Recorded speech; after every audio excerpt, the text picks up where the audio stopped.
Florida in kind of an ugly win against Miami. I mean, it is a win. You'll give the Gators credit for that, but nonetheless, an ugly win versus Florida. And I think that from the perspective of a Georgia fan here, I think there are two big takeaways that Georgia fans ought to have from this, and I think that both of them are really, really good. First of all, I think that you love the idea of the comparison between Smart and Mullen right now.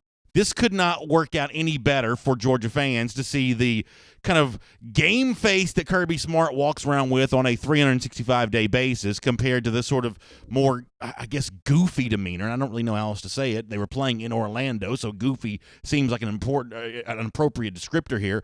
The goofy demeanor that Mullen puts forth. Let me give you a couple examples of this. Let's go back to July, SEC Media Days. When Kirby Smart, who, I mean, a lot of coaches having achieved the success that Kirby's achieved through 2 years. I mean, he went to the college football playoff in his second year as a coach at UGA. That's a pretty rare feat to be able to accomplish. A lot of coaches would take a victory lap on that. A lot of coaches would pat themselves on the back and talk about how good things have been, especially with, you know, the growing pressure to win a national championship. Some coaches might try to deflect when it comes to that kind of thing. Kirby Smart did not do that back then. Kirby Smart was serious about what he wants to see Georgia do next. Here's a reminder from Smart back in July.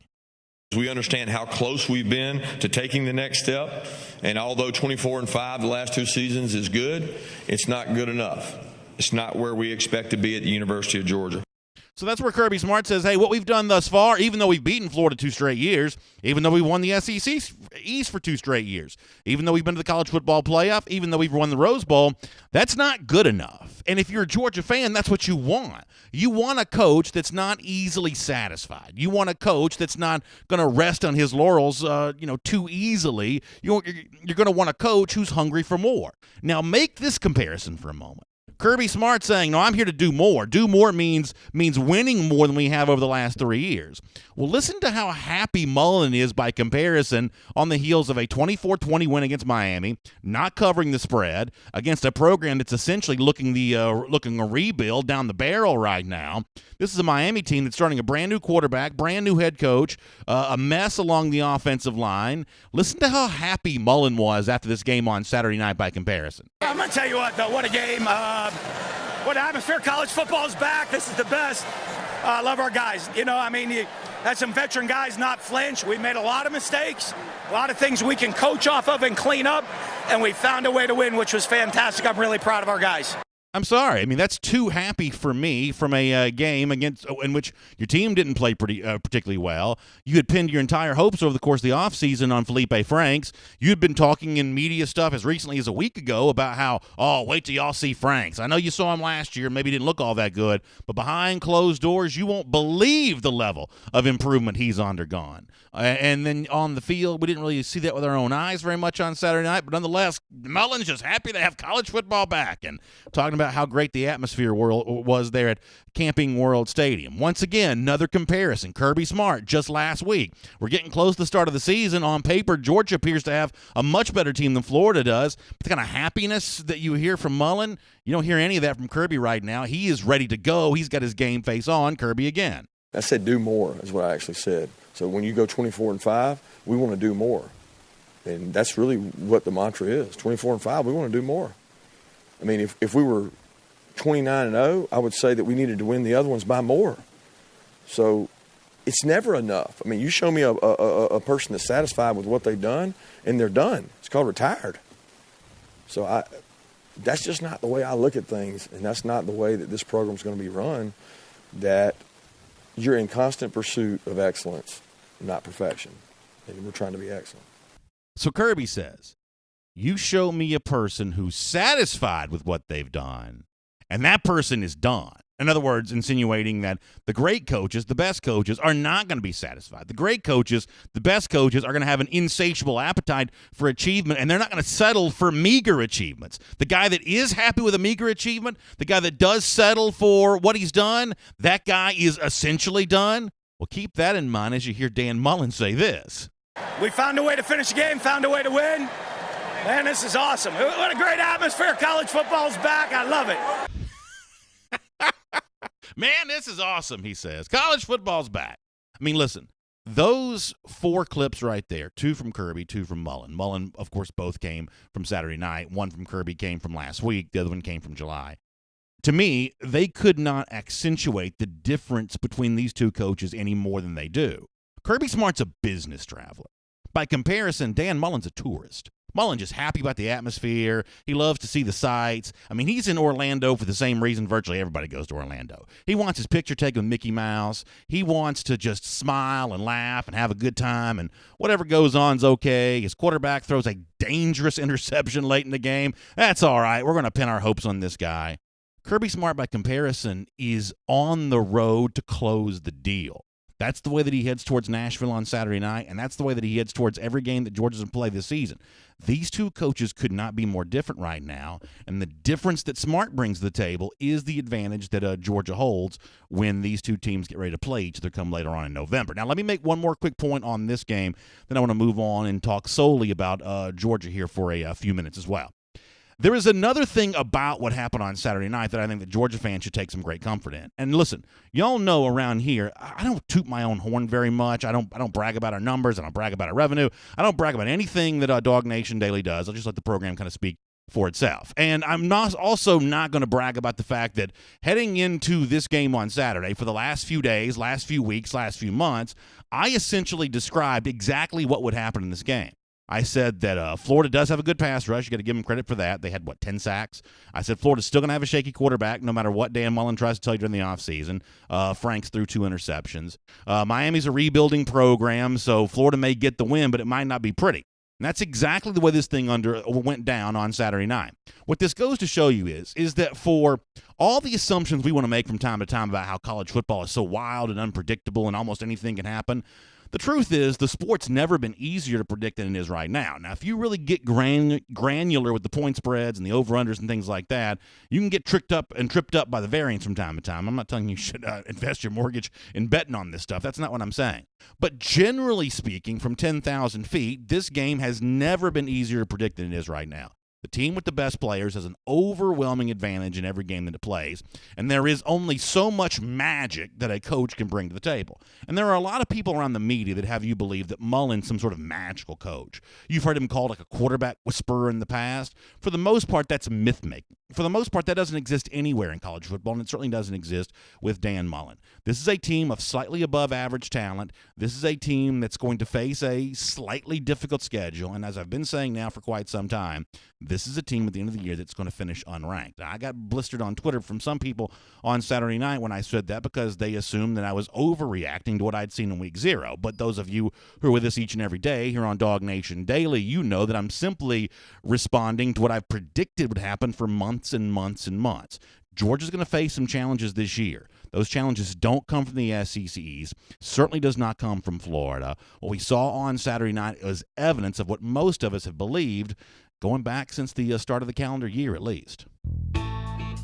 My name is Brandon Adams, and this is DawgNation Daily, the daily podcast for Georgia Bulldogs fans. Hello to you, and thanks for being with us. Live on video today, 10 a.m., DawgNation Facebook, YouTube, Twitter. We're on the radio at noon, of course, on Athens Sports Radio 960 The Ref. And we're available as a podcast wherever you find them, including the world-famous DawgNation.com. Just really glad to have you with us today as a part of DawgNation Daily, and really excited to have you as a part of our DawgNation coverage all week long here as we head towards the start of Georgia season on Saturday against Vanderbilt. Obviously, the Kirby Smart press conference will come up. I'm doing the show live right now around 10:30 in the morning. The Kirby Smart press conference will come up about an hour and a half or so from right now, so plenty of coverage on that at DawgNation.com and on the DawgNation video channel, so make sure you stay tuned for a whole lot more on that throughout the week. In a minute or so as well, we'll talk to our buddy John Stinchcomb as well. We will chat with him about everything that is kind of going on for Georgia as it heads towards the start of this season coming up on Saturday. That's going to be really fun stuff. Let me do something before we get there, though.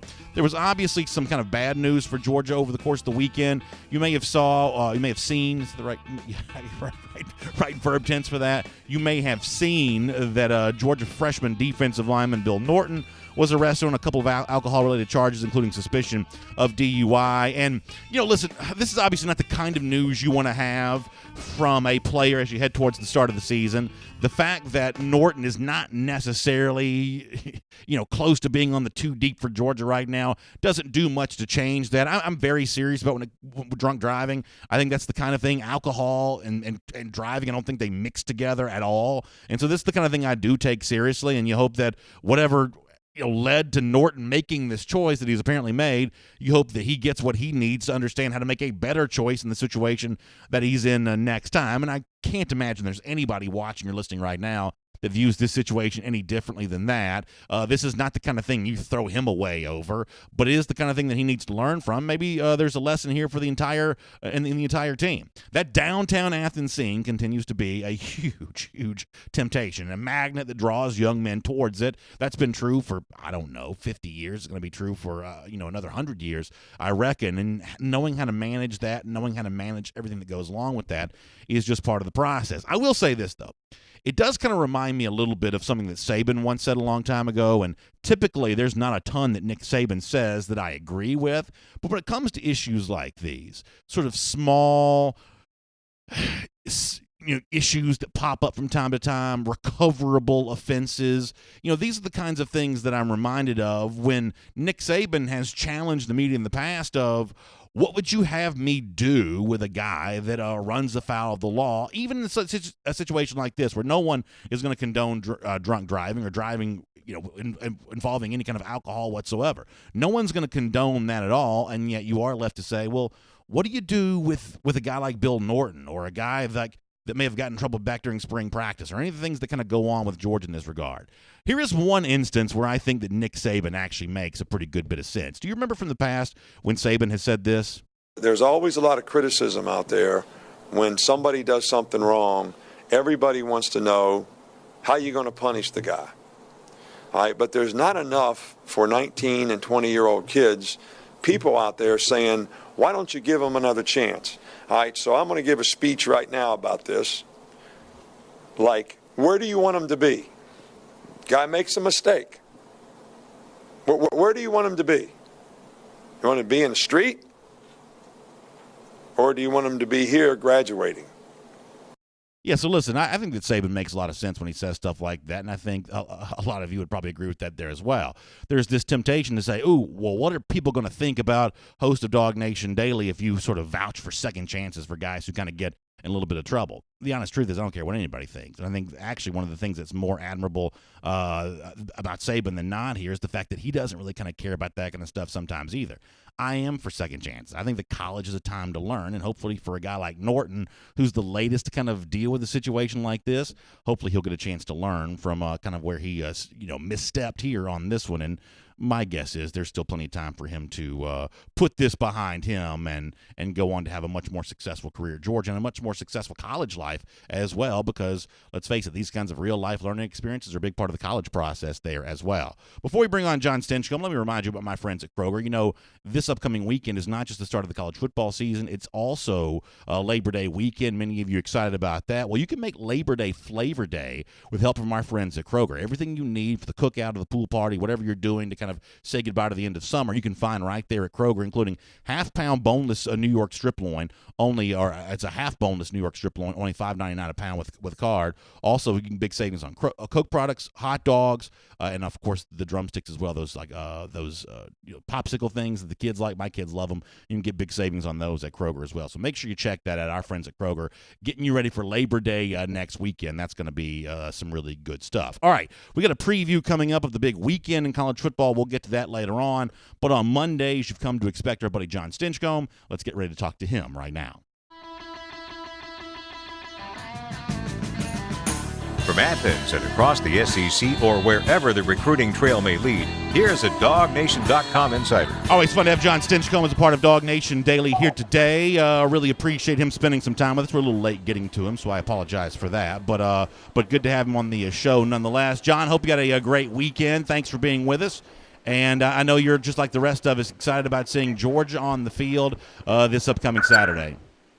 It's finally here. The wait is over. We finally get to see the dogs in action. There's been so much talk and excitement, and I'm sure, like most Dog Nation, we just can't wait to see what the dogs look like and 2019 season. So let me get a thought from you on this. Georgia opens as a 21-point favorite. On the one hand, that seems a little low to me because I don't think much of Vanderbilt, and I think that Georgia should be fine in this road spot. There are going to be 20,000 Georgia fans there at least.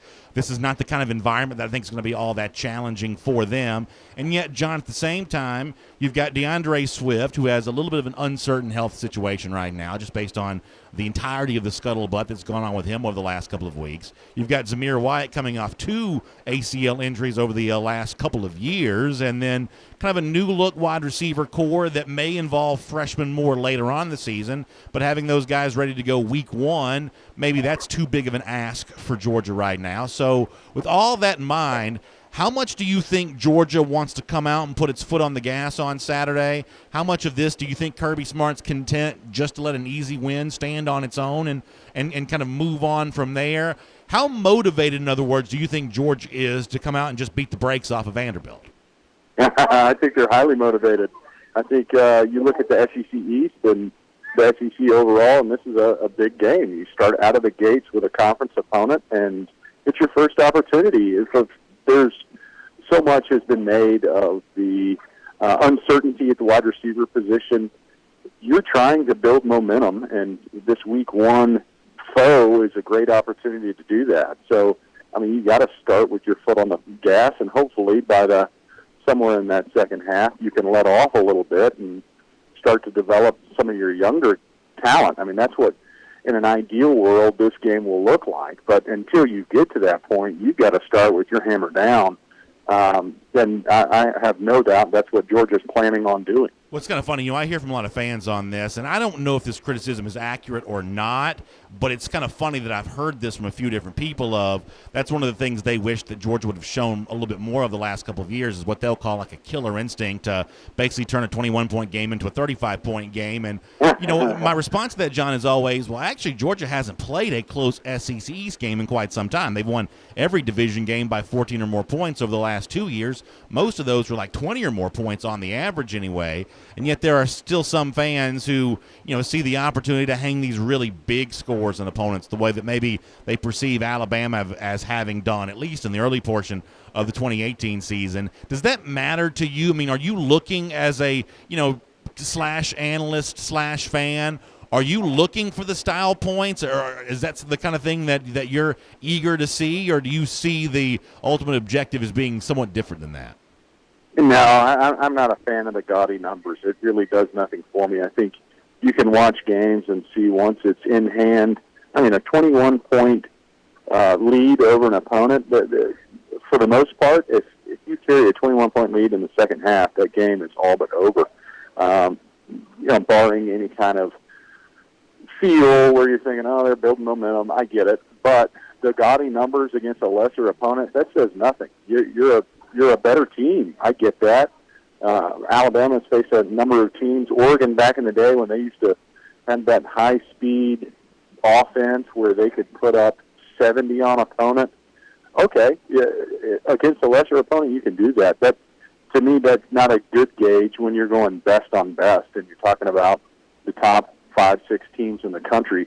No one's able to do it. So kicking a dog while it's down may be flashy for fans, and you get a little more bragging rights at the corner of the bar, but it doesn't hold a lot of weight when you're talking about the best teams in the country.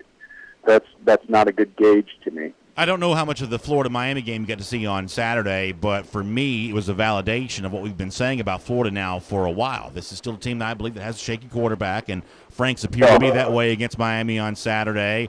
They are going to do some things defensively well, even against what might be a bad Miami offensive line. I think the Florida pass rush is for real. Jabari Zuniga, in other words, one of those really good individual players there in that regard. But, John, you said as part of our Own the East video series when we recorded those that you didn't see a threat to Georgia and the SEC East, Florida included. And I think that the game from the Gators on Saturday kind of validates that point of view as well, doesn't it? I couldn't agree more. I think you look at the numbers from the game, and I always picture myself, what if that was my team, and you'd be excited about the sack.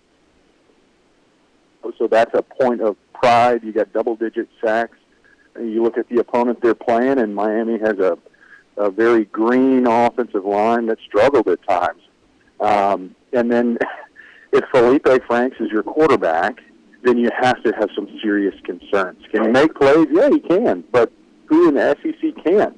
It's more about the decisions he makes and the mistakes that he continues to exhibit to be a part of his game. I'm a guy that if you have to take the good with the bad better not be so bad. Yeah. And with Felipe, he continues to make these decisions from, the quarterback position is the most vital position on the field because you touch the ball every play, and you have to value that. And to me, I just don't see his decision-making as progressed from last year. Now, there's still room for improvement. But, yep, I get that. But if you're a top 10 team, that would be a major concern for me. And then also they come in with a vaunted run game with P. Ryan and the rest of the crew, and I didn't see that either. Yeah. So there was a lot of pieces of their game that I think the talk before the season was saying these pieces have improved and these are our cornerstones, and I didn't see it. So it's just one game. I get it. But I stand by what I said before the season started, that they don't seem like a genuine threat to me for a battle for the East. Well, I want to be, kind of clear about this as well in an effort of being fair and balanced. I get kind of what Mullen's trying to do post-game a little bit, and the fact that he's trying to build up Felipe Franks' confidence, and we see that from coaches from time to time where, pats on the back may be viewed as more effective than not, and yet at the same time, when you were appearing to be over-celebrating, and I think that Franks was guilty of this on Saturday night, I think that Mullen may have been a little guilty of this as well. When you come across as over-celebrating a win in which your team played no better than average, that to me is not a good look. And you better believe, John, if you and I are talking on a Monday after a Georgia win when they squeak by, some opponent that's in a kind of a rebuilding mode the way that Miami kind of is, and, you got Kirby Smart saying, well, a win's a win. That's all I really care about. A lot of Georgia fans are not going to be too happy about that either. So this is the kind of thing that I think Georgia fans want to measure their own program a little differently, and I think they're glad to have a coach in Kirby that just sounds different when he talks. Yeah, and it's perspective, and it's where you stand. And right now, that's probably what Florida needs to hear. They're trying to build confidence and have – you got to have a little swagger. You got to have that feel that we have it in our locker room, and – even when you don't. And I think that's where Florida's at right now. I don't think they have the same forces in the stable as some of these top teams that like Georgia. So you have to build the confidence and try to get the guys to play above what they appear to be on paper. And, that's part of the gamesmanship that you see from head coaches across any league is you identify your strengths, you identify what you have in your team. I think they do have talent. Don't hear me say that they're a bad team, but I just don't think they're on the level that they want to be, and they're trying to inflate that and put their name in a hat that they don't really belong. John, let me finish with this on a different topic, if you don't mind.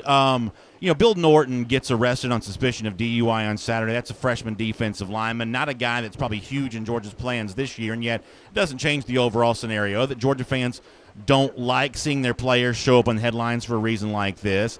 Also know that temptations of Saturday nights in downtown Athens is a part of the college experience, and learning how to manage that and deal with that is a part of all of this. So as a guy who is not just a good player but a leader on the team, and a guy that probably helped a lot of young people navigate the experience of, how do you go to downtown Athens without having something you're going to regret on Sunday morning, what do you say in this regard, and what can you tell us about what's in place? Now, you're in college pre-Uber Lyft days. It was taxi cabs back then.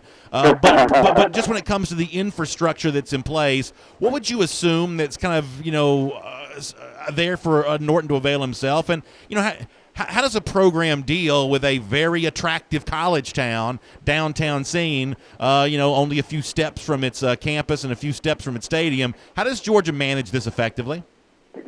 Well, you hit it. And Georgia has had a nightlife for quite some time now, and sadly, it's not uncommon for undergraduates who may not be of age to drink on a Saturday night. I mean, That doesn't. It's not exclusive to football players.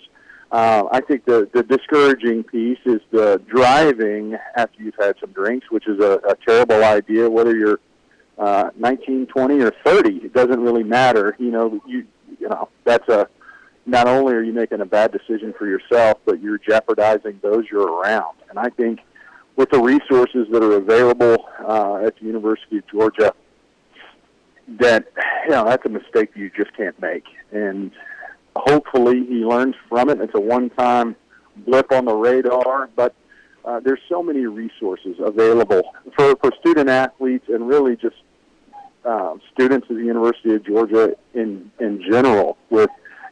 Just call Uber. Everybody's got the app. Right. It's not worth it. It's just not worth it. So bad decision by Bill, and you hope he learns from it, and really you hope the rest of the team learns from it, because it's a bad choice no matter who you are across the board to drink and drive, and you can't chalk that one up to just being young and dumb and making bad choices. That's something that there's too many good options available for you to decide, I think I can risk it. It's not worth it. Well, John, I know your passenger rating as an Uber is about 5 stars, so we appreciate you being with us on DawgNation Daily today. And before we let you go, let me remind folks that this week we have a brand new show debuting, which I'm really excited about. You and me breaking down the upcoming game for the Dogs. We're going to call it the Marlowe's Matchup. It's brought to you by our friends at Marlowe's Tavern. We'll have a look at the Vanderbilt Commodores this week and how Georgia can get off to a 1-0 start. John, the response I get to your analysis is always quite stellar. People love hearing your thoughts on the Dogs, so I can't wait to do the Marlowe's matchup with you here this season. It's going to be a blast. I'm looking forward to it. The fans are always fun, too, at the Marlowe's. They ask great questions, and, we have a good time and eat good food. So how can you beat that? Yeah, John, it's going to be a great time. We'll look forward to seeing you there for that this week, and we'll talk to you here on DawgNation Daily very soon again as well. Look forward to it.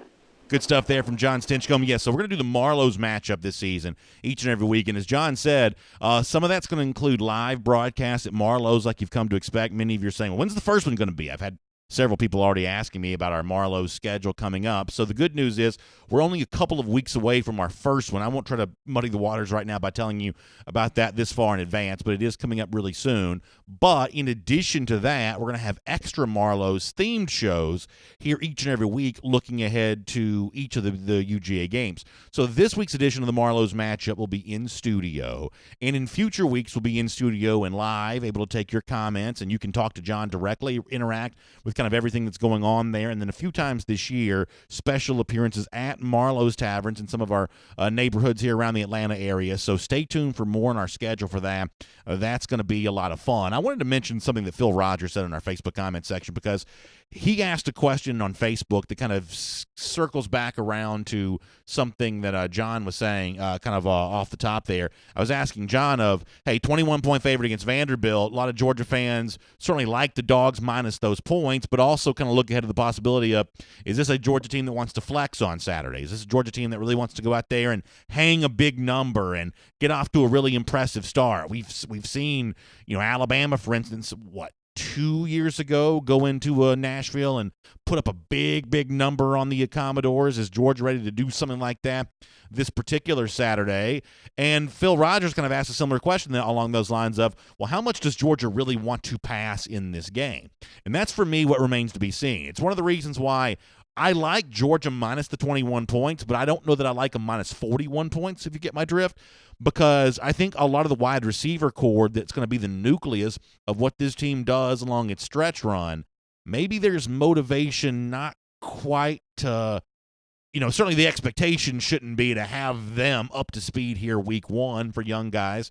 They're still growing in their role, still getting acclimated to college life, and so we may see less than the full complement of the Georgia offense on Saturday, not because they're hiding plays or anything like that. It's trying to stay too vanilla, and they just may not need it, and Georgia may just choose not to use more than it needs. So in other words, minus the 21 points, for now I like Georgia. Throwing enough to turn this into a 56-3 type of thing or one of those deals, I don't quite know that Georgia feels all that motivated to go out there and hang half 100 on Saturday, but we shall wait and see how it plays out. Let's take a look around the rest of the league. This is SEC Through. Boy, always love having John Stinchcomb as part of DawgNation Daily. And something else that he said a moment ago that I think is really important for us to mention and discuss. You know, he talked about that the shakiness of the Florida offensive line, the fact that, you know, they're breaking in, 4 new starters overall, that the place that's going to show up the most is not how much they protect Franks, because Franks is fairly mobile and he's a big enough guy that he can absorb some hits. That's a guy that can protect himself in the pocket a little bit. But what we have talked about a lot during the offseason also kind of showed up a little bit on Saturday is, where's this Florida running game going to come from? You know, I don't think you're looking at, you know, major prospects back there at the running back position, with all due respect to guys like Pirine and Pierce. I don't know those are upper-tier SEC running backs behind what is a suspect Florida offensive line right now. That's not a great running game, and I don't know how you expect to be a great team without a great running game, so that's at least worth thinking about there. Hey, before we move on, let me tell you about my friends at the UGA Alumni Association. You know, we're getting towards that time of the year where everybody's thinking about whether they're going to be watching the game on Saturday and how do you settle in and enjoy this with some friends. Well, UGA alumni chapters are here for you to give you that place to kind of hang out and people to hang out with and enjoy the passion that comes from being a UGA fan. UGA alumni chapters have game watching parties, and you can be a part of all the action with some of your fellow Bulldogs. That's a really fun thing to be able to do. Let me give you a website to go to for information on this. It's alumni.uga.edu/game watching. Now, I know that's a little bit of a mouthful, so let me say this again. alumni.uga.edu/game watching. You can go there and you can find out about some of the parties that are going on and some of the opportunities to get together with fellow alumni. And while you're there, you can ask about some of the fundraising efforts that are going on too. Service opportunities. You know, one of the cool things about the Alumni Association is the work they do to make the university culture and community better, both through raising money and giving time. So it's good stuff. Make sure you check that out. All right, SEC through here. Let's do a couple of stories. I mentioned a situation involving a Georgia player, a more serious situation maybe for Tennessee defensive back Bryce Thompson. This is a story that you'll lean in on because Thompson's one of the players that's expected to be a starter for what I think is a pretty good Vol secondary right now. There's an allegation of a domestic issue, also kind of a weird quote attached from Thompson where he made a threat, you know, to insinuating gun violence against the school. I don't think he meant that necessarily. I won't presume to know what was inside of his head, but it's the kind of thing that can sound a little bit like a, you know, just kind of a hyperbole or whatever. But boy, he may really end up regretting having said that, because obviously it's not a good look for a player that I think is a pretty important member of the Tennessee Vols right now. So y'all watch this story, see where things go with Bryce Thompson here. That is a big player for Tennessee, and right now he's facing a pretty serious situation. I saw with the Miami and Florida game on Saturday got big ratings. Did I hear this right? Highest regular season game since 2016. Did I read that correctly?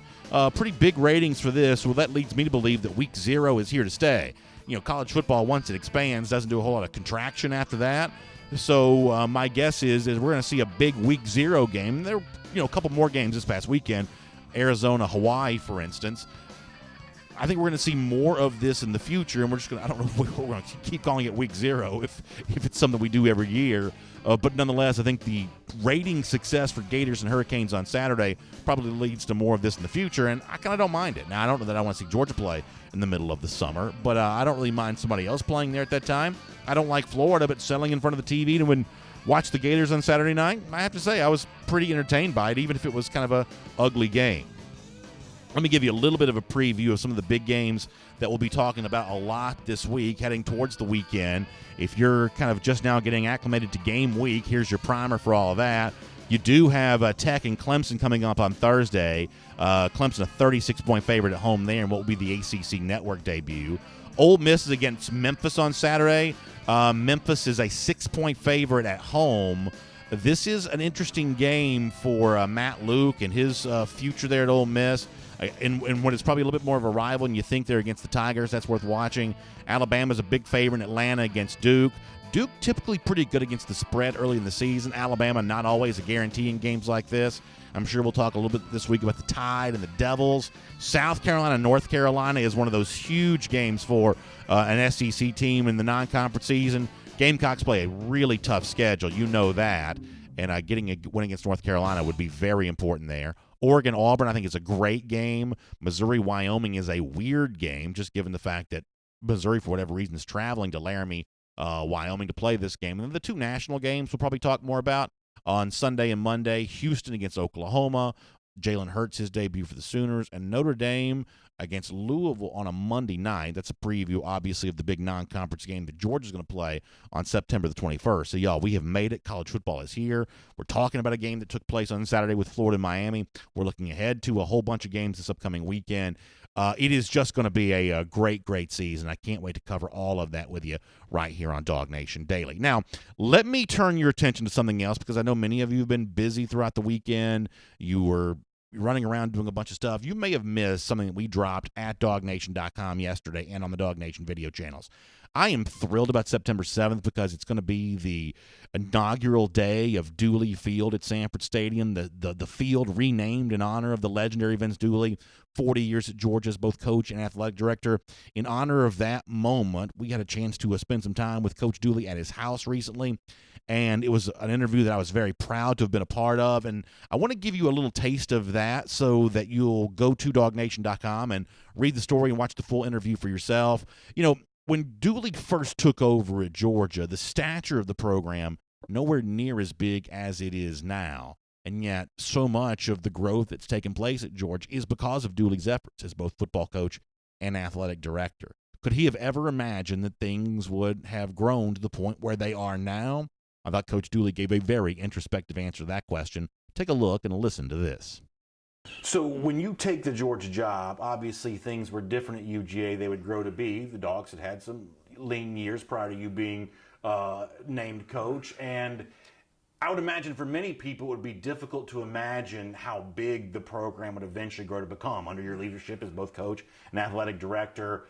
What was your vision of what Georgia could have been back then? Were you so young that you didn't really think that regard, or did you have any kind of thought in your mind that one day the program would be of the stature that it would be before you left as coach and athletic director? Well, I was committed to build Georgia. Sure. To rebuild Georgia, because it had had some great times. But you're right, they had gone through some difficult times. In the 50s and the early 60s,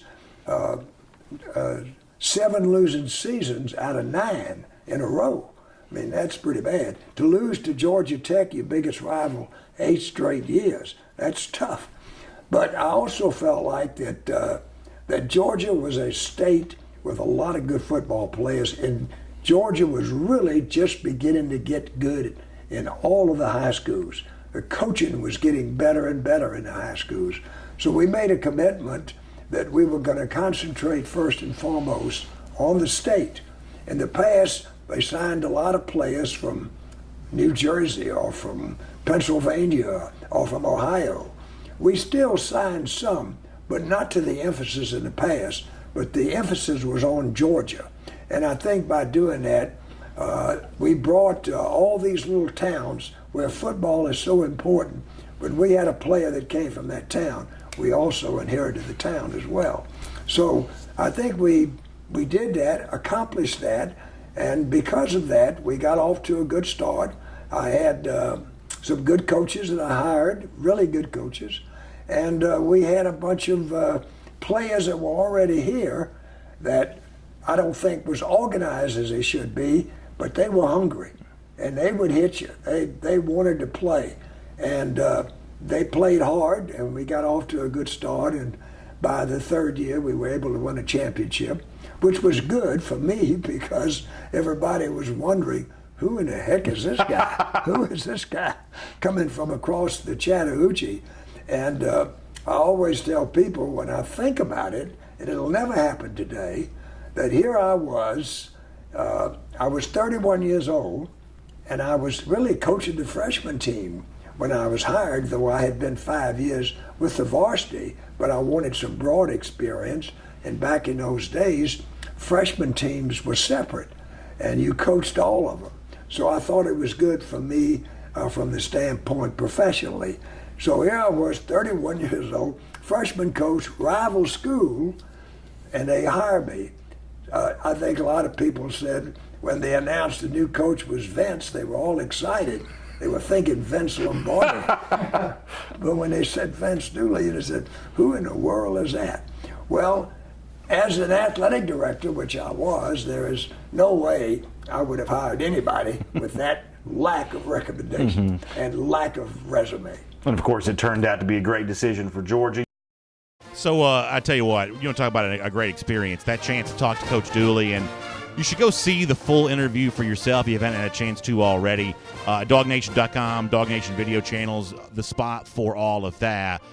To brag for a moment, he takes you on a tour around the room where he conducted the interview, kind of a parlor, kind of a family room type thing, and all the memorabilia throughout the years. And y'all got to understand something. I'm a collector, and those of you who kind of see some of the stuff that we do in our DawgNation World Headquarters studios from time to time will know that I've got Georgia memorabilia all over the studio, and kind of the stuff that I've collected over the years. Well, you can only imagine after 40 years of working at Georgia, some of the stuff that Dooley's been able to collect, and to see that and hear his stories about that. And it's not all Georgia related. Some of it's related to his travels and his other loves. Really, really good stuff. By the way, speaking of good stuff, how about the fact that it's been 1,031 days since those lousy, stinking Gators have beaten Georgia? It's our Gator Hater Updater. We'll see you tomorrow right here on DawgNation Daily. And on video. Good to have all of you with us. Great to be back in our friendly confines of our DawgNation World Headquarters studios today after was a busy week for us last week, but good to be here today. We'll give you one quick heads up on something. On Mondays during the season, our buddy Connor is not going to be with us. That means you won't hear his voice during this portion of our discussion. He's going to be in Athens to cover the Kirby Smart press conference. To be completely honest with you, I was going to go to Athens and do this each week too. I finally decided, y'all don't care about this one way or another, but I finally decided that it's probably just a better show to stay in studio. When we have a really compelling reason to be outside the studio, we will be there. When all things are equal, we just probably deliver a show a little closer to what you expect here in the studio. So we're going to do that each and every week from our DawgNation World Headquarters studios. We'll let Connor be in Athens. So with him gone, I do have to get off the air a little earlier because some of the things that Connor's typically good enough to do for me, I will need to do for myself today. That means, and y'all know I won't be able to stick to this. I try to, but I won't be able to. Our time we're going to shoot for to end the cool down is going to be around 11:15. Some of these things have been stretching like 11:45, and I love to do that, but boy, we end up not getting a lot of other stuff done when I go too late with this. So expectation is we'll get off the air somewhere around 11:15, and y'all can hold my feet to the fire and see if we indeed get that done. But for now, let's just dive through here and get in many of these comments as we can. Ro Hawkins coming for Connor's job. Boy, y'all, talk about just moving in quick and stabbing a guy in the back. Connor turns his back for a second. Ro Hawkins, much like Quick and the Dead or, Good, Bad, and the Ugly, just pow. Right there in the back. Does the sign need to be recharged? Uh-oh. Okay. Well, there you go. Well, so the cool LED sign, I got to recharge that. All right, we'll get that done. So so we'll make sure we get that done. I'm sure many of you are shocked to find out another apparatus I'm having trouble keeping charged. I'm sure many of you are shocked about that. Rick Wallace says we're going to a BA's house for the game on Saturday. I don't know if there'll be anybody at my house on Saturday, but I'm sure you can have a good time. Henry Carter says, okay, BA, you have 15 minutes. We're going to try to make the best use out of this 15 minutes as we can. And if we go over slightly, we're not going to make the biggest deal out of that. Richard Pollard says, how can we watch the press conference? We'll have it up on the DawgNation video channels. One of the things that Connor is really good at is he does turn these things around quick. So we'll have this up here for you. I bet within the hour we'll have it up there. So before 1 p.m., it should be up there on the site. Hugh Nash says, is Kirby Smart going to release an official depth chart this week? I know some coaches still do. Kirby Smart is just not going to do that. He's just not. Even, you don't care about media, but even like the media thing sometimes where you get like the what you call it, a flip card that the media uses inside the press box. A lot of times those don't even have like official starters listed on them. It's this guy or this guy. You have a lot of ors typically on there. Kirby's not a fan of depth charts, and I kind of understand why. John Chappell says, BA, will you be in Nashville? The answer to that question is yes. And so here's what I'm trying to do. I'm going to talk about this more on the regular show tomorrow with Jeff. For some reason, I can't quite tell if Jeff is all that excited about doing this, but I think it's going to be fun. So we have been doing a lot of events lately. We had some huge events this past summer, and boy, how much fun were all they. We've got some monstrous events coming up this season. Big stuff I can't wait to tell you about. So we were going to go a little easy for the Nashville game, even though there's thousands upon thousands of you going to be there. We were going to just be a little bit more casual with this because it, for us, kind of comes in between some big events that we already have done and have prepared to do. We were just going to kind of take this one easy. But that doesn't mean we're taking it off either. So here's my idea. I want to do, and tell me if you think this is a good idea. And if you think it's a bad idea, then it may be a bad idea. But what I kind of want to do, in lieu of kind of an official DawgNation Invasion sanctioned event, I kind of want to do kind of a low-key caravan pub crawl type of thing where we utilize social media, mostly Twitter, certainly maybe some Facebook and some Instagram, and we say, hey, we're going to be at blah, blah, blah at this time. And we'll see if people can, meet up with us. And then, a couple hours later, we may be at blah, blah, blah, somewhere, Broadway in Nashville, kind of wherever, Midtown, wherever people are. We'll kind of be in those spots and give people enough time to get there. Or if a whole bunch of you are somewhere else, we may try to, gravitate towards that way. So in other words, it won't be like an official DawgNation Invasion, but I think we may do kind of like a pub crawl caravan, try to see as many people as we can, take some, take some stock of the scene, some video stuff that's kind of going on there, of course, with people's permission to be videoed. So I think we may do something along those lines. We've got some big stuff coming up this season, but that's kind of what I'm thinking about. Do y'all think that's a good idea? Do you think that would work? And maybe it's not a good idea.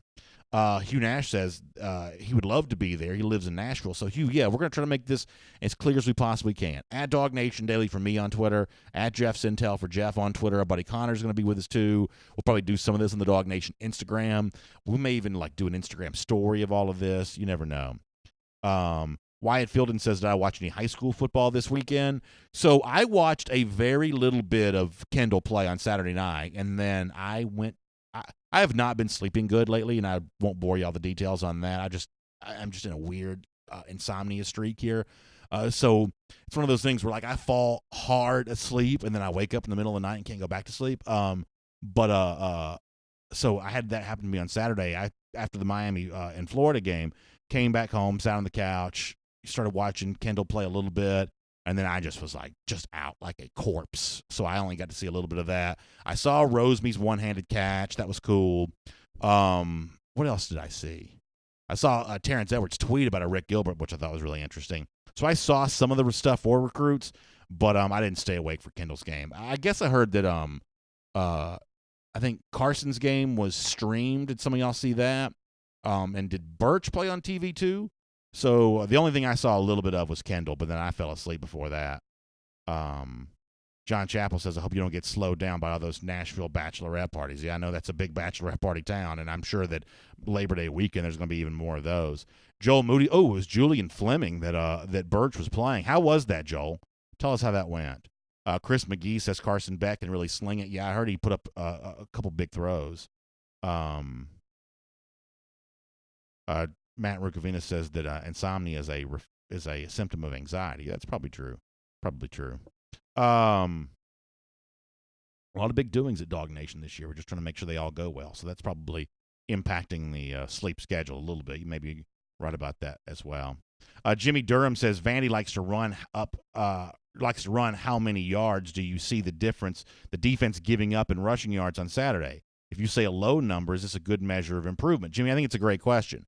And the honest truth is, I don't know, because what I think you may see is if you told me right now that I had to bet my mortgage on something involving this game, I'd be pretty tempted to say Georgia minus 21, but I'd probably be even more confident in saying under the 57.5.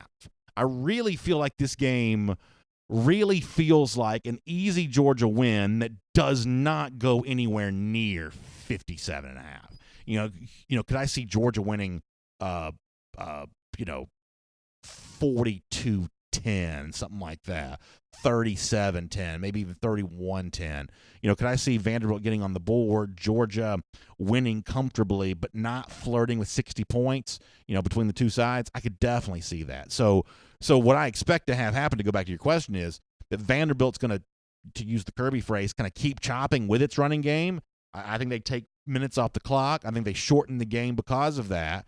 And then ultimately, does Georgia play well enough against the run to feel like they have improved? I don't know.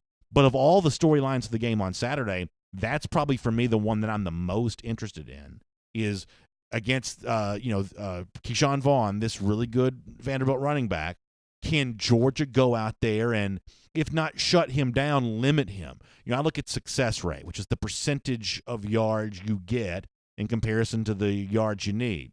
Do you get 5 on first down? Do you get 70% of those yards on second down? Do you convert third and fourth downs? Those are how a running game defines success. Can Georgia prevent those successful plays? Can Georgia keep the non-garbage time average to something below 4 yards? Can it keep it to 3-point-something yards per carry? When I wake up on Monday or late Saturday night, or I should say wake up on Sunday, when I wake up on Sunday or late Saturday night, when I'm poring over box scores for the first time, because I do love doing that, when I'm poring over box scores, those numbers for Vaughn against what we hope is an improved UGA rush defense, that's probably one of the things in this game I'm watching more than anything else. I think that's a great point to bring up. By the way, at the risk of stirring up trouble, I'm noticing that some people have anniversary follower or anniversary follow next to their name. What does that mean? Do y'all know what that means? Is that in lieu of being a top fan? Is that something different? Y'all tell me that if you know. Over here on YouTube for a second, WTS, not happy with Franks. Yeah, I'm not going to pick on him too much because I don't really pick on any, players. I like to criticize coaches. I don't like to criticize players for the obvious reasons, even, guys that don't play at Georgia. But I will say, and this is just a fact, it's just my honest evaluation, I don't like Frank's on-field demeanor. I don't like the shushing of his own crowd last year, and Florida wants to sort of pretend that was a catalyst for the team doing well after he shushed his own crowd. I don't buy that for a minute. I think it was an embarrassment for Florida. I think it was a bad look for Franks. I think some of the stuff you saw from Franks on the sideline on Saturday, there was the video that got passed around a bunch of him kind of, running behind the bench and, either celebrating with his own fans or taunting the Miami fans, whatever it was. It wasn't sitting with a headset on talking to a coach up in a booth, which is probably what he should have been doing. Franks just looks unserious to me. And like I said, I don't bag on players. That's not my deal. Even rival players, that's just not what I do. But Franks comes across to me as unserious, and his demeanor would not fit in well at Georgia. In fact, it's probably not a coincidence that a guy that wasn't fitting in too well at Georgia may be fitting in okay at Florida one way or another. Dan Mullen and Kirby Smart run very different programs. Very different programs. Ooh, Dimitri Sullivan also brings up a good point, and I almost said this in the show, but I just didn't want to pile on. He says, Florida going for a fake punt in the first series. Do you see that as Mullen setting the tone for the season, or Florida being desperate for a win? Dimitri, honestly, I thought that was incredibly desperate. And some of y'all will say, well, that's just wishful thinking, BA. But I thought that was incredibly, incredibly desperate. For an offense that stalls, goes 3 and out. Now, to his credit, it worked, and Georgia tried a couple fakes last year that didn't. We can all remember all those. But, boy, you want to talk about rolling the dice, first series of the season? I don't know. That was kind of a weird thing for me. By the way, where's our buddy Dennis Wilson? He better be in here today. As much as he's talked all offseason long, that game was there for the taking for Miami. There for the taking. Dennis, come on. I hope you're with us today. New Jack says, you do bag on players. How can you reasonably claim not to while you're doing it? New Jack, I feel like my track record on this is pretty well established. Now,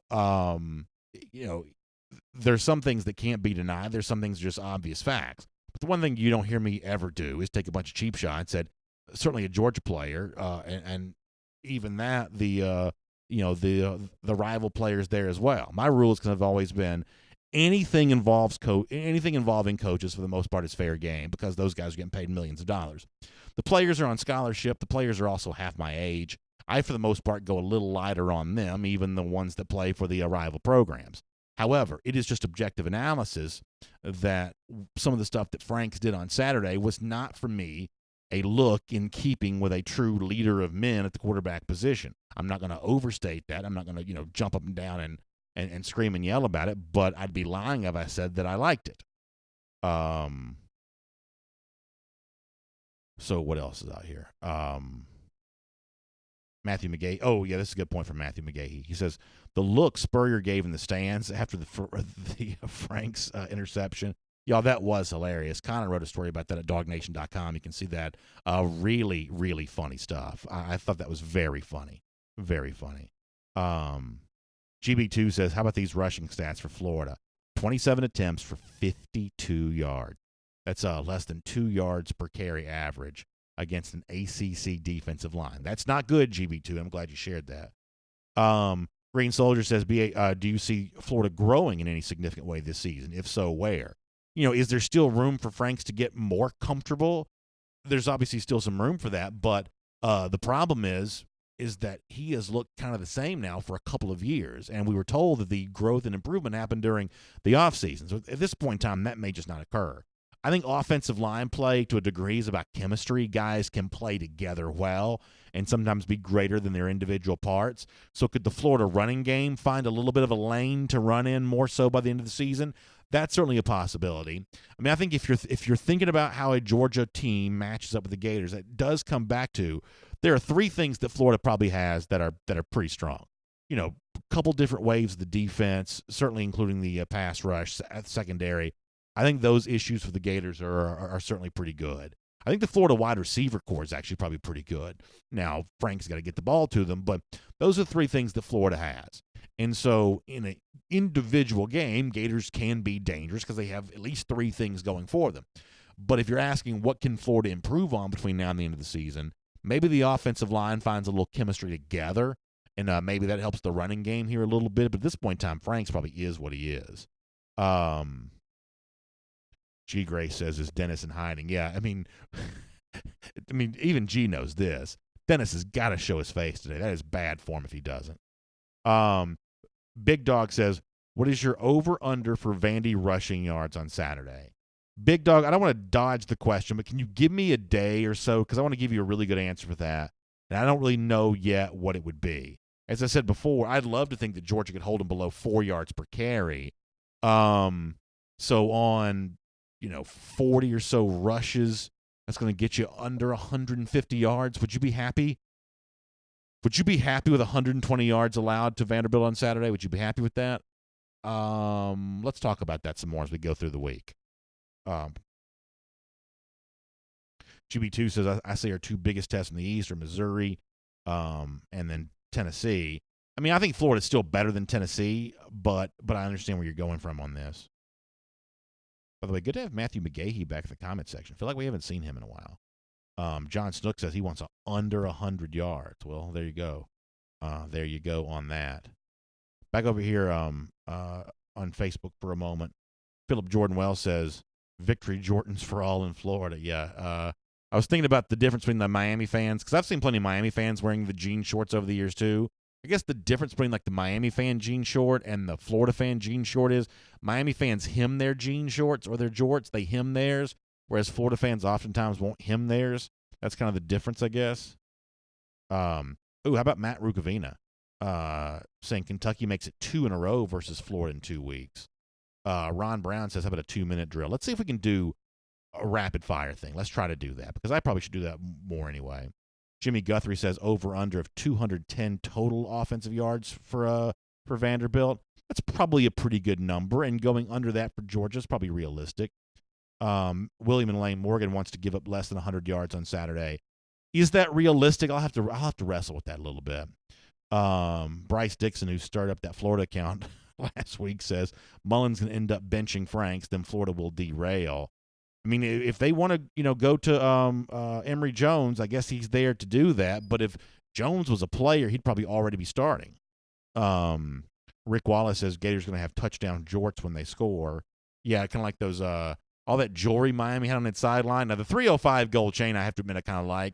The touchdown 4-finger rings, that's a little much for me, though. The 305 gold chain I can live with. The other one, not so much. Shane Bryan says their secondary was horrible. Franks is a JV quarterback. Yeah, the reviews are not good for Florida right now. Margaret Brooks says we don't need to show much against Vanderbilt.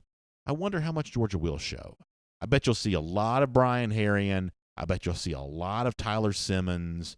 See a lot of A lot of these veteran guys who've been here for a while, who may have been setting the tone for summer workouts, wouldn't surprise me to see Georgia lean on them just a little bit. Justin Glaze says, did you see Milton play on Saturday? So I did go to sleep before the game was over. Justin says his line wasn't helping him, but he still looked great. Yeah, that was kind of the thought that I got from what I watched as well, and Jeff tweeted a couple highlights from it too. I guess the opponent that Buchanan was playing was like a nationally ranked team. So, it's one of those things where a great running back on kind of, I don't know how good Buchanan really is, but a great running back going up against another like really, really good team, there's only so much he's going to be able to do there in that regard. Just stay healthy, young man. That's my only request. Just stay healthy. I'm sure he wants to have a good senior season, but I think most of us would say he's already proven all he needs to prove. Robert Barnes says we have a great football team and a wonderful season ahead of us. Hopefully we can start focusing on them and not everyone else. I understand where you're coming from, Robert, but we are the day after the game, and people were watching that, so you can't fault Georgia fans for being at least interested in talking Florida today. It was the only thing that happened this weekend. Sumner Waite checking in. Sumner Waite III checking in. I'm back, he says. We have to win every game. That's all. We can do it. Go Dogs. Yeah, I think 12-0 is a very realistic regular season thought here, for sure. What else? Scotty Kirkpatrick says when we beat Florida this year, we need to come up with a new Gator Hater shirt. So, Scotty, I'm not supposed to say this, but I think I will. I think we are doing new Gator Hater shirts this year. And I do have an idea for how we can make it look a little different than the past. Almost kind of like, sort of like a college football uniform. It's not going to be a complete overhaul, but just kind of a fun twist on what has already worked in the past. So I think we're going to do that. But I'm not supposed to say that, so don't say I said that. Richard Pollard says, yes, please go to Emory Jones.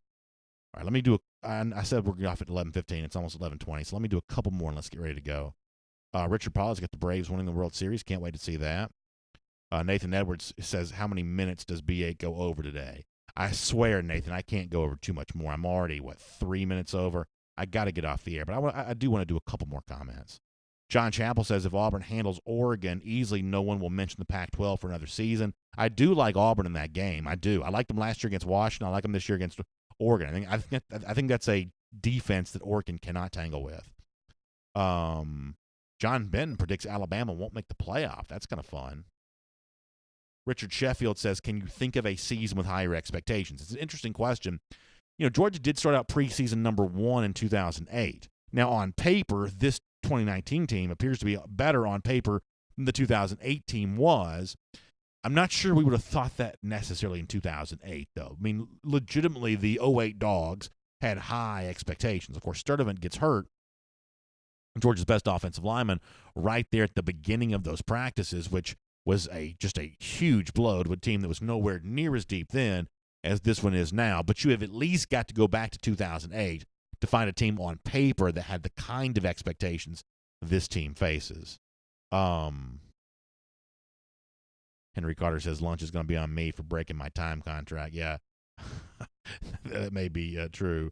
Barry Watkins says only Desmond Howard picked us for the playoffs. Is that true? Is he the only game day guy that did that? That's kind of interesting. Gerald Harmon says, did y'all see the Braves' black uniforms on Saturday? Listen, I love the Braves. I hated those uniforms. And the all-white things that the home teams were wearing, the Mets included, I just thought they were hideous. Now, y'all know I'm kind of, an old guy when it comes to the uniform stuff. I like classic things. I did not like those uniforms this week. I did not. I even think the nickname stuff on the back is kind of goofy. I just don't like it, and I'm probably 1,000 years old for saying that. Amos Williams says those Rick teams had no depth, at least compared to the Kirby teams. They weren't quite as deep. You're right about that. GATA 404 Dog says Bama's going to have a gauntlet to run in the West, while Georgia's schedule is tough, too, at the tail end, though I believe Dogs will run the table. Yeah, I mean, as far as like gauntlet in the West, I mean, Alabama's got some top-end competition that's really good. A&M's a tough game regardless of its record. Auburn's a tough game because of the venue. I've predicted that LSU will beat Alabama. So, you've got 3 top-end teams that are pretty good. Don't forget this, though. According to ESPN FBI data, Georgia's strength of schedule, according to the numbers, is number 5 in the country. So while the East does not seem as difficult on paper, compared to the rest of the country, Georgia's actually thought to play a pretty difficult schedule. Mike D says, I must have been upset when wrestling changed their name back in the day. WCW, WWF becoming WWE and stuff like that. Yeah, I mean, Mike, I'm an old school traditional guy when it comes to that kind of stuff as well. When WCW stopped being NWA, I was very sad, very sad. Now, some of you think of NWA as a hip-hop group, but for those of us who grew up in rural Georgia, NWA was the National Wrestling Alliance. All right. Brian Skelton says the Braves need to wear those 74 unis, the Hank Aaron home run unis. I want to see the 80s powder blues come back. I was at Eastlake for the Tour Championship on Friday, walking around. This guy had like a 80s era, kind of a Dale Murphy style powder blue Ronald Acuna jersey. It was awesome. It was awesome. And Enrique Murillo says, and this will be our last comment. He goes, what were your reactions during the game, especially in how Franks conducted himself on and off the field? What did you think of Mullen's press conference after the game? Yeah, Enrique, we started the show by saying this today. I thought the entire Florida situation, coach, quarterback, everything else, I thought they over-celebrated an ugly win. You know, Georgia fans, I think, like the fact that Georgia does not over-celebrate. I'll tell you a quick story, then we're going off the air. Last year, we were in Columbia. This is a ranked team now, top 25 team on the road. And we were going to get some video because it was just going to be a kind of a cool video of Georgia celebrating once the game was over with. And so Connor Riley was there to shoot video for us. He's got his camera perched up on his shoulder. He's ready to go out there and do this. Do you know that after Georgia beat a top 25 team on the road to start its SEC season, they prayed, they walked off the field. I'm not even sure anybody gave a high five. Now, Fields was complaining. Y'all saw that video. But regardless of that, the rest of the team, I'm not even sure they even shook each other's hands, patted each other in the back, or anything like that. They came, they saw, they conquered, to use the old phrase from history. That's what they did, and they didn't celebrate at all. Now, you compare that to the over-celebrating from Florida on Saturday, and I think you see the difference between the two programs as of right now. Huge thanks for you being a part of our R.S. Andrews Cool Down. Really appreciate you doing that. Make sure you check out R.S. Andrews for all your air, heating, plumbing, and electric needs. It has been really hot as of late. That means you want your house to be cooled down. That's when we do the R.S. Andrews Cool Down. Make sure you check out how you can find out how you can get a $99 Smiley tune-up from my friends at R.S. Andrews and get your air conditioning unit back to factory fresh specs. By the way, speaking of Daring, the whole team at R.S. Andrews, we've got something fun we're going to do with them later on this week, and I'll tell you all about that when we kind of get there. So rsandrews.com to find out for a whole lot more about that. Let me also tell you about a couple things at the AJC right now. Of course, the AJC print edition and its college football preview over the weekend. You may have seen that. Really good photos from Eastlake, from the Tour Championship. If you like golf, some really good photos from the weekend there. You know, AJC always has really good photographers. I like sports pictures. They got a bunch of good ones there at AJC.com, so you can check that out. And an AT&T worker strike in the Southeast. There's news on that, too. Stay up to date on everything happening in your world. Get Atlanta News Now at AJC.com. That's Atlanta News Now at AJC.com. Y'all have a great day. I'll see you back tomorrow morning at 10 a.m. for DawgNation Daily. Look forward to speaking to you then.